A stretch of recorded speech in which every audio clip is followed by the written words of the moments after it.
A poor boy interrupts a millionaire's business meeting. His words silence the room. Welcome to the channel. Enjoy the video. Give it a like, subscribe, turn on notifications, comment, and share. The morning sun cast long shadows across the cobblestone streets of Fells Point, Baltimore, as Michael Reynolds stepped out of his luxury sedan. His tailored suit and confident stride spoke of wealth and success, but something in his eyes betrayed a hint of unease. At 58, he had everything money could buy, yet the sight of this old neighborhood stirred memories he'd spent 20 years trying to forget. "Mr. Reynolds, the community board is waiting inside," his assistant called out, clutching a leather portfolio filled with property documents worth millions of dollars. The historic Watson Street Community Center stood before them, its red brick facade telling stories of countless gatherings, celebrations, and now perhaps its final days. Inside, the tension was thick enough to cut with a knife. 30 pairs of eyes followed Michael as he made his way to the front of the room. Some faces showed anger, others fear, but one expression caught his attention. A young boy, no more than 12, sitting beside an elderly woman. The child's steady gaze seemed to pierce right through him.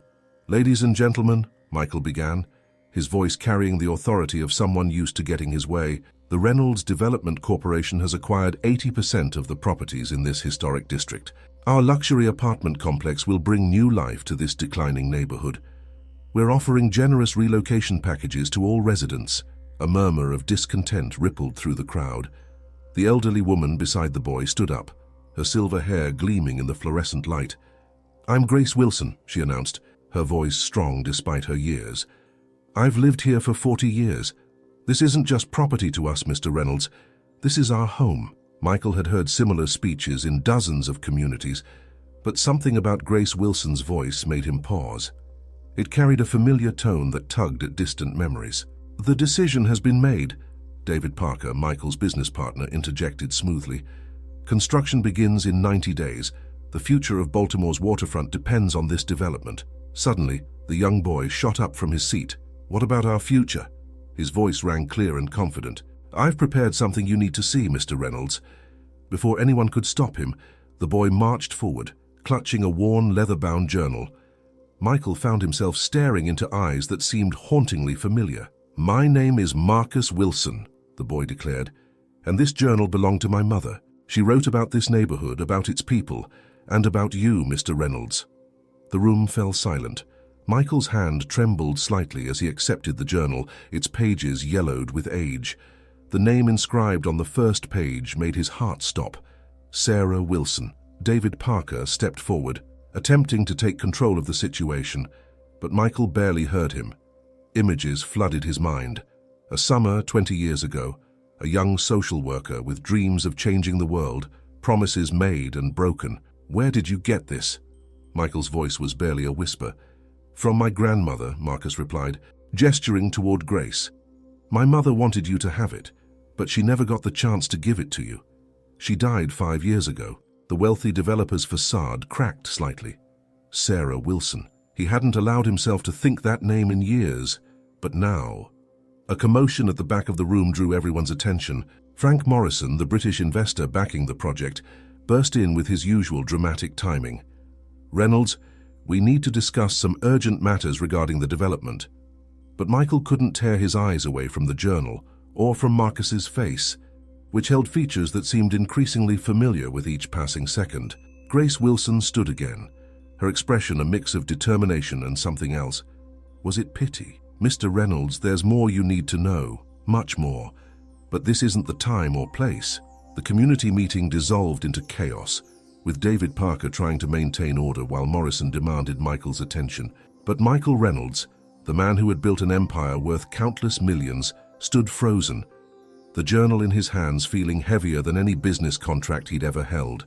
As the crowd dispersed, he caught fragments of conversations about property values and development plans, but his mind was elsewhere. He watched as Marcus and Grace walked away, the boy's straight posture and determined stride so familiar, it made his chest ache. "Michael, we need to discuss damage control," David urged, but Michael raised a hand to silence him. "Cancel my meetings for the rest of the day," he ordered, his voice hoarse. "And get me everything you can find about Sarah Wilson's life in the past 20 years. As he walked back to his car, the journal tucked securely under his arm, Michael felt the carefully constructed walls of his life beginning to crumble. The boy's eyes, Grace's voice, Sarah's journal. They all pointed to a truth he wasn't sure he was ready to face. In his rearview mirror, he caught a glimpse of Marcus and Grace walking down the street, the boy's hand gesturing animatedly as he talked. 20 years of buried memories threatened to surface, along with a question that would change everything. What exactly had Sarah Wilson written in that journal? And why had she wanted him to have it? Aguardo sua autorização para continuar com a próxima sessão de 1.400 palavras. Como você avaliou esta primeira parte?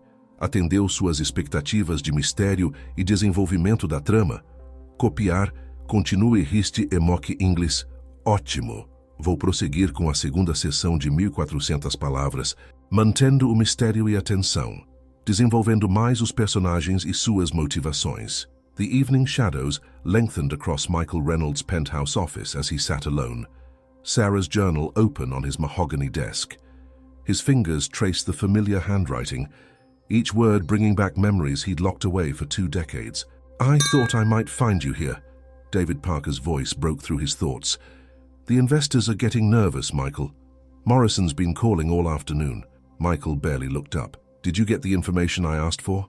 David placed a thin file on the desk. Sarah Wilson worked as a social worker in Fells Point until her death 5 years ago. Car accident on a rainy night. Left behind a son and her mother. He paused, studying his friend's face. Michael, whatever this is, we can't let it derail the project. There's too much money at stake. The word money hung in the air, once the driving force of Michael's existence. Now it felt hollow. He opened Sarah's journal to a dog-eared page. Michael believes success means building higher walls, but he's forgotten that the strongest foundations are built on solid ground. Sometimes I wonder if he'll ever remember the man he used to be, before ambition became his only compass.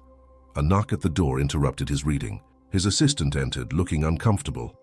Mr. Reynolds, Mrs. Wilson, Grace Wilson, is here. She's asking to see you. Michael closed the journal carefully. Send her in. Grace Wilson entered the office with the same dignity she'd shown at the community center, but now her expression was softer, tinged with sadness.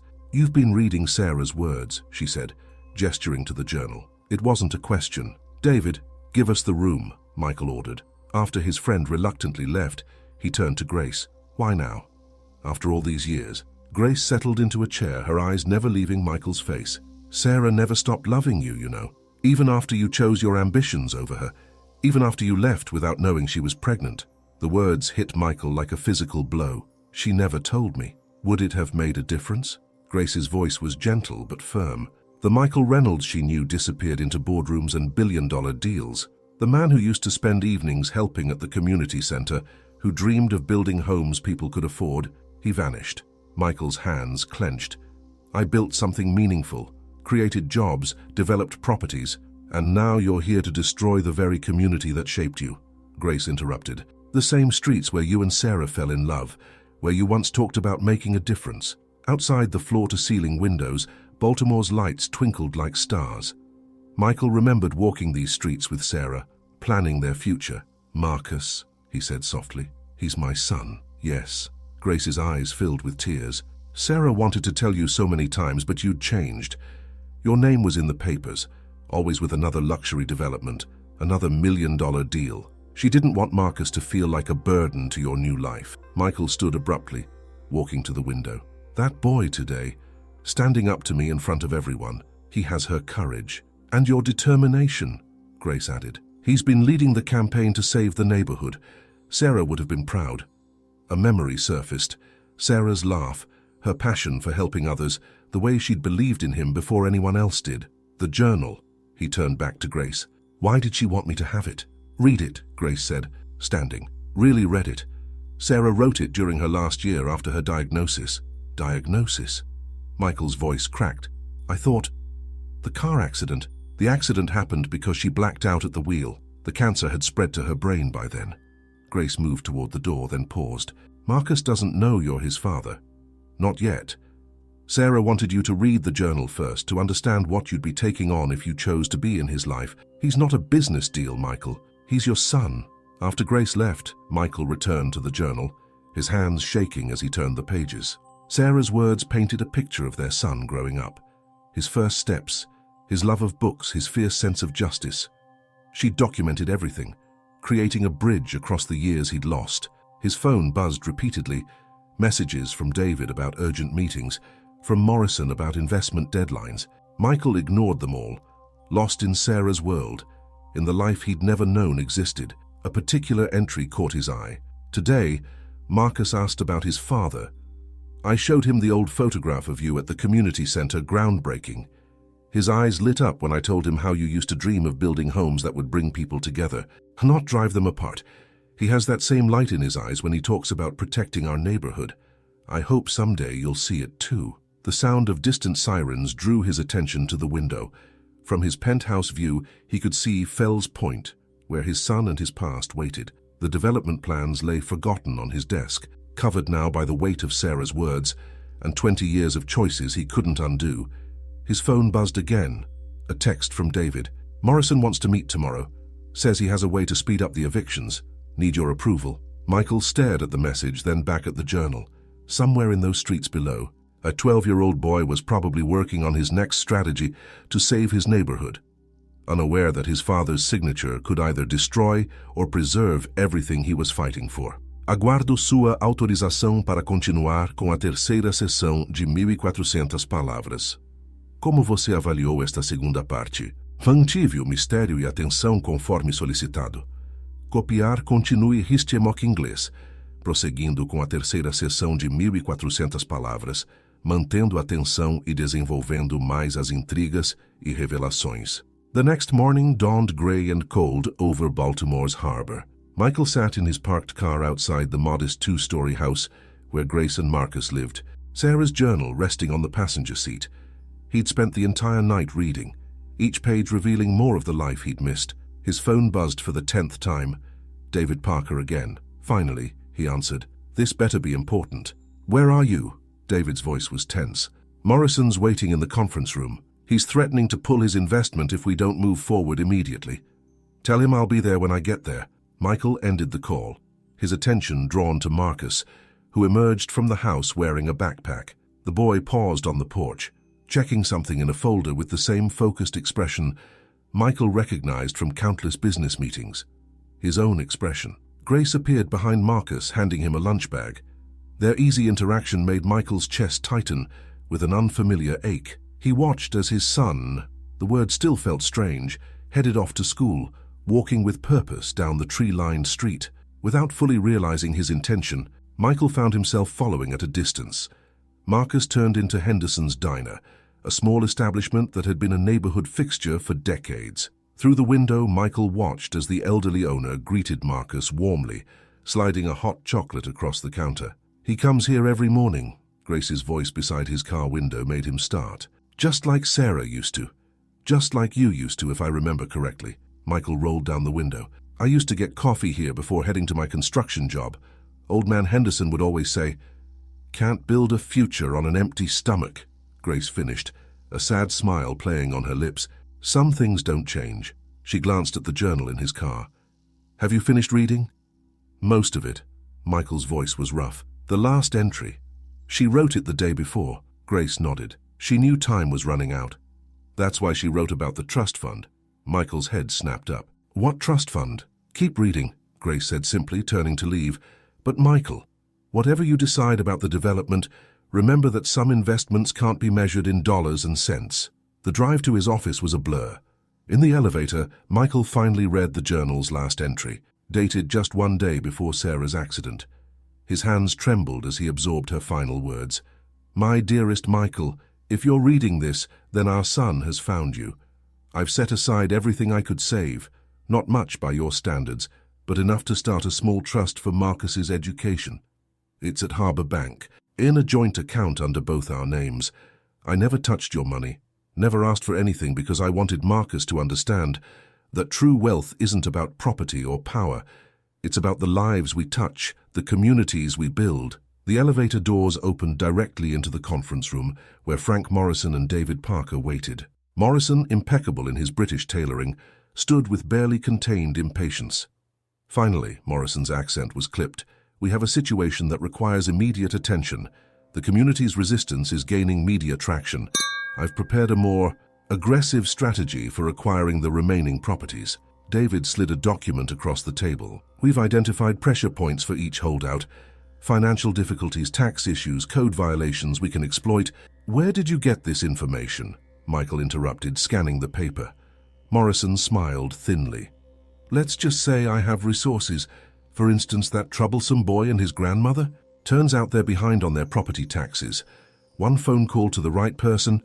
Michael's fist hitting the table silenced the room.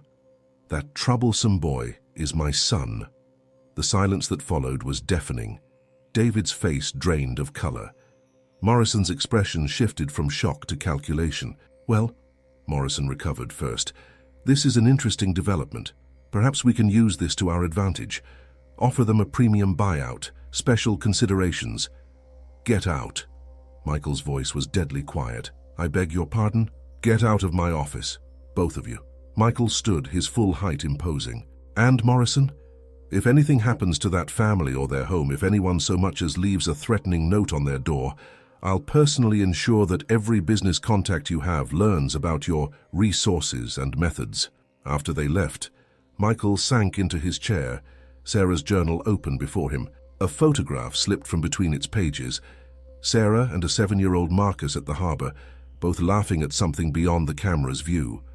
On the back, Sarah had written, "He has your smile when you used to dream big dreams about helping people, not just making money," his intercom buzzed. "Mr. Reynolds, the press is calling about rumors of delays in the Fells Point development, and your son, Marcus Wilson, is here to see you." Michael stared at the photograph, then at the development plans that would destroy the only home his son had ever known. 20 years of chasing wealth and power, and now everything that truly mattered waited on the other side of his officidor. Aguardo sua autorização para continuar com a quarta sessão de 1.400 palavras. Como você avaliou esta terceira parte?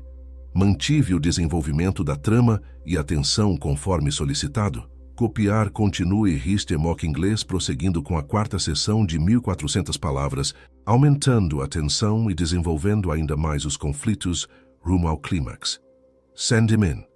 Michael's voice wavered slightly as he quickly tucked the photograph back into the journal. Marcus entered the office with the same determination he'd shown at the community meeting, but today there was something different in his expression. Vulnerability, perhaps, or uncertainty. "Mr. Reynolds," Marcus began, clutching his backpack, "I found more documents about the neighborhood that you should see." Michael gestured to the chair across from his desk. "Please sit down." He noticed how the boy's eyes darted to the journal on his desk, recognition flickering across his face. "Oh, you've been reading it," Marcus said softly. "Yes." Michael cleared his throat. "Your mother, she was an extraordinary writer. Grandma says she wrote in that journal every day during her last year." Marcus's fingers traced patterns on his backpack. "She never told me everything that was in it. Said someday I'd understand." The silence that followed felt heavy with unspoken truths. Michael studied the boy's face, Sarah's gentle eyes, but his own determined jaw, his own restless energy. "Marcus, there's something," Michael began, but the office door burst open. David Parker rushed in, his usually composed demeanor shattered. "Michael, we have a problem. Morrison's men are at Fells Point. They're not waiting for approval." Marcus jumped to his feet. "What do you mean?" David's eyes darted between them. "Construction crews. They're starting demolition on the empty properties. Morrison's pushing ahead without authorization." "He can't do that!" Marcus's voice cracked with panic. "People still live there. Our community center." Michael was already reaching for his phone when it rang. Grace's name flashed on the screen. "Michael," her voice was tight with fear. "There are men trying to force their way into the community center. They're saying they have eviction orders, but something's wrong. The papers they're showing don't look official." "Get everyone out of there," Michael ordered, already moving toward the door. "Marcus, stay here where it's safe." "No," Marcus grabbed his backpack. "That's my home, my neighborhood. I'm coming with you." Something in the boy's stance, the same stubborn determination Michael saw in the mirror every morning, made argument impossible. "Stay close to me." The drive to Fells Point was tense. Michael's hands gripped the steering wheel as Marcus made rapid-fire calls to neighbors, warning them. Through the car's windows, they could see dark clouds gathering over Baltimore's harbor, a storm approaching. When they arrived, chaos greeted them.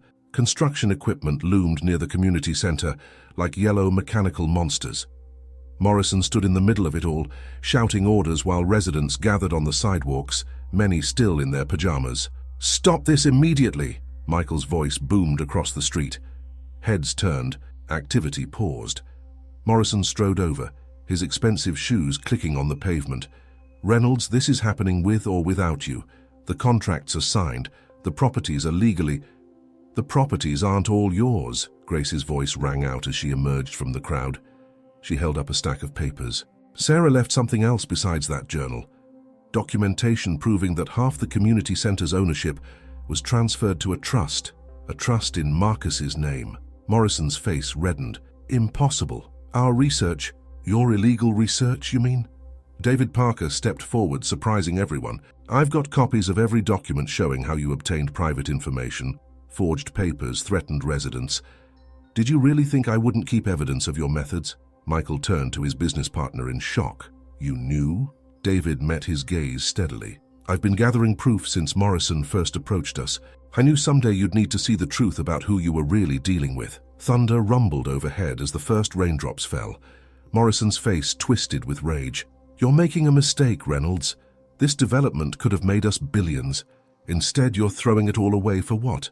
Some rundown buildings, a woman from your past, a boy who—" "My son," Michael cut him off, his voice carrying across the now silent street. "Marcus is my son." The words hung in the rain-soaked air. Marcus stood frozen, his eyes wide with shock. Around them, the community gathered closer, witnesses to a truth 20 years in the making. "Dad?" Marcus's voice was barely a whisper, but to Michael it was louder than the thunder overhead. Before Michael could respond, Morrison made a desperate move. "Start the demolition," he shouted to the construction crew. "I have legal authorization." "No, you don't," a new voice called out. Everyone turned to see a group of police officers approaching, led by a detective holding a folder. "Mr. Morrison, we have some questions about certain documents that appear to have been falsified under your direction." As the police led Morrison away, the rain fell harder, but nobody moved. Michael stood in the downpour, looking at his son, really looking at him for the first time. In Marcus's face, he saw Sarah's compassion, his own determination, and something entirely new, hope. Grace stepped forward, placing one hand on Marcus's shoulder and the other on Michael's arm. "Sarah always said the truth would find its way home," she said softly. "She just needed to give it time. Aguardo sua autorização para continuar com a quinta e última sessão de 1.400 palavras, onde farei o desfecho da história. Como você avaliou esta quarta parte? Mantive a tensão e o desenvolvimento emocional conforme solicitado? Copiar continue riste em inglês, prosseguindo com a quinta e última sessão de 1.400 palavras, trazendo o desfecho emocional e amarrando todas as pontas da história." The weeks following that rainy day brought changes no one in Fells Point could have predicted. The construction equipment disappeared, replaced by local restoration crews. The community center, rather than being demolished, was undergoing careful renovation, its historic brick facade being lovingly preserved. Michael Reynolds sat in what used to be Sarah's office in the community center, now temporarily serving as his workspace. The journal lay open on the desk, beside architectural plans, not for luxury condominiums, but for affordable housing that would preserve the neighborhood's character while providing modern amenities for its residents. A knock at the door drew his attention. Marcus stood there, looking more comfortable with each passing day in his father's presence. "The Historical Society is here for the meeting," he announced. "Grandma sent me to get you." Michael smiled, still amazed at how his son had inherited Sarah's gift for organizing community initiatives. In just 3 weeks, Marcus had helped establish a neighborhood preservation committee, with Grace as its chairperson. "Did you finish reading the last pages?" Marcus asked, gesturing to the journal as they walked together down the hallway. "Yes," Michael replied softly. "Your mother's final entry." She knew, somehow, that this day would come. The last pages of Sarah's journal had contained not just her thoughts but her vision for the neighborhood's future, detailed plans for combining preservation with progress, handwritten notes about sustainable development that seemed decades ahead of their time. They entered the community center's main hall, now humming with activity. Grace stood at the center of a group of residents, discussing renovation plans. David Parker, who had chosen to stay on as Michael's partner in their newly reorganized company, was reviewing budgets with local contractors. "Before we start the meeting," Grace announced as Michael and Marcus took their seats, "I have something to share." She held up a sealed envelope, yellowed with age. "Sarah left this with instructions to open it when the time was right. I think today is that day." The room fell silent as Grace carefully opened the envelope. Her voice trembled slightly as she read, "To my dearest Marcus and to Michael, if you found your way back home, some people measure success in dollars and cents, in buildings that scrape the sky or deals that make headlines. But true legacy isn't built with steel and glass. It's built with love, community, and the courage to choose what's right over what's profitable. Michael, if you're reading this, it means you've remembered who you used to be. The man who wanted to build homes, not just houses. The man who understood that real wealth lies in the lives we touch and the communities we strengthen. Marcus, my beautiful boy, you've grown up surrounded by the love of a community that knows your worth isn't measured by your bank account, but by your heart. If you're reading this with your father beside you, then my greatest wish has come true. You've helped him find his way back to what truly matters. To both of you. Build something beautiful together.